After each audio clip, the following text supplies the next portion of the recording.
आज जो हम टॉपिक कवर करेंगे वो है लेटरल एपिकोंडालाइटिस। लेटरल एपिकोंडालाइटिस को टेनिस एल्बो भी कहते हैं। इस कंडीशन में पेशेंट को पेन और टेंडरनेस फील होगी लेटरल एपिकोंडाइल पे। ये बेसिकली एक्सटेंसर टेंडन के ओवर यूज़ या स्ट्रेन की वजह से होती है ये condition. Risk factors: repetitive arm movement या स्ट्रेनियस एक्टिविटी करेंगे, पर्टिकुलरली जब हमारी रिस्ट एक्सटेंडेड और प्रोनेटेड पोजीशन में होगी तो हमारे एक्सटेंसर टेंडन पे स्ट्रेस पड़ेगा। Over the time micro tears, over use injuries और टेंडन डिजनरेशन होगी। ये कंडीशन एथलीट्स और मैनुअल लेबर्स में देखी जाती है मोस्टली। एथलीट्स में अगर हम लोग बात करें टेनिस प्लेयर्स की, तो वो रिपीटेटिवली सेम मूवमेंट अपनी रिस्ट पे परफॉर्म करते हैं, जिसकी वजह से लेटरल एपिकोंडालाइटिस के चांसेस उनमें इंक्रीज होते हैं। Over the age of 40 lateral epicondylitis most frequently होता है। असेसमेंट में सबसे पहले पेशेंट की हिस्ट्री लेंगे, जिसमें हम लोग chief complain, history of presenting complain, onset, mechanism of injury, intensity of pain वगैरह पेशेंट से पूछेंगे। पाल्पेशन में हम लोग प्रेशर अप्लाई करेंगे लेटरल एपिकोंडाइल के एरिया पे, जिसकी वजह से पेशेंट का पेन वर्स होगा अगर उसको लेटरल एपिकोंडालाइटिस है तो। रेंज ऑफ मोशन असेस करेंगे, फ्लेक्शन एक्सटेंशन, फंक्शनल असेसमेंट करेंगे, देखेंगे पेशेंट को ग्रिपिंग या ऑब्जेक्ट लिफ्टिंग में लेटरल एपिकोंडाइल पे पेन हो रहा है कि नहीं। डिफरेंशियल डायग्नोसिस: जो लेटरल एपिकोंडालाइटिस का पेन है बेसिकली वो हाईली लोकलाइज्ड है लेटरल एपिकोंडाइल पे।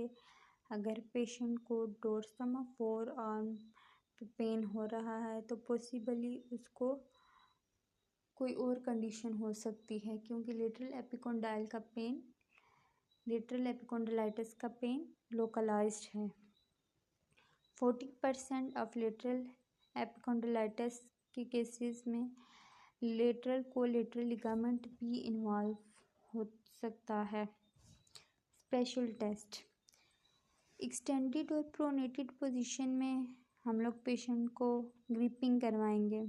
अगर उसको पेन हो रहा है या पेन उसका वर्स हो गया, इट मीन कि उसको लेटरल एपिकोंडालाइटिस हो सकता है। Second one is Cozen test. Cozen test में रेजिस्टेड रिस्ट एक्सटेंशन करवाएंगे, और अगर पेशेंट का पेन वर्स हो रहा है तो इट्स मीन उसको लेटरल एपिकोंडालाइटिस है।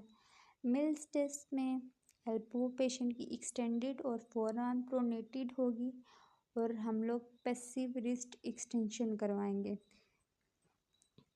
और इसके अलावा एक और टेस्ट है मूडस्ली टेस्ट। मूडस्ली टेस्ट में जब थर्ड डिजिट की रेजिस्टेड एक्सटेंशन करवाई जाएगी तो पेशेंट को पेन होगा। बेसिकली जब हम लोग थर्ड डिजिट की रेजिस्टेड एक्सटेंशन करवाते हैं तो हमारे कार्पी रेडियलिस प्रीवियस की जो टेंडन है ना, उस पर डायरेक्ट लोड पड़ता है। Treatment: aggravating activities such as repetitive gripping, wrist extension in a pronated position को हम लोग अवॉइड करवाएंगे। ऐसी एक्टिविटी पेशेंट को कहेंगे कि वो ऐसी एक्टिविटी ना करें। आइसोमेट्रिक एक्सरसाइजेस करवाएंगे पेशेंट को। टेनिस प्लेयर को हम लोग गाइड करेंगे प्रॉपर टेक्निक की तरफ कि वो अपने रैकेट को किस तरह यूज़ करे, और उसको ऐसी एक्टिविटी या ऐसी एक्सरसाइज में इंगेज करेंगे जिसमें उसके एल्बो के साथ साथ उसका शोल्डर जॉइंट भी इन्वॉल्व हो। मैनुअल वर्कर्स को हमको सेंट्रिक और एक्सेंट्रिक एक्सरसाइजेस करवाएंगे। टेपिंग हम लोग करवा सकते हैं। स्पायरल मेथड यूज़ करेंगे टेपिंग का। इसकी वजह से हमारी जो एल्बो है उसको सपोर्ट मिलेगी ड्यूरिंग मोशन।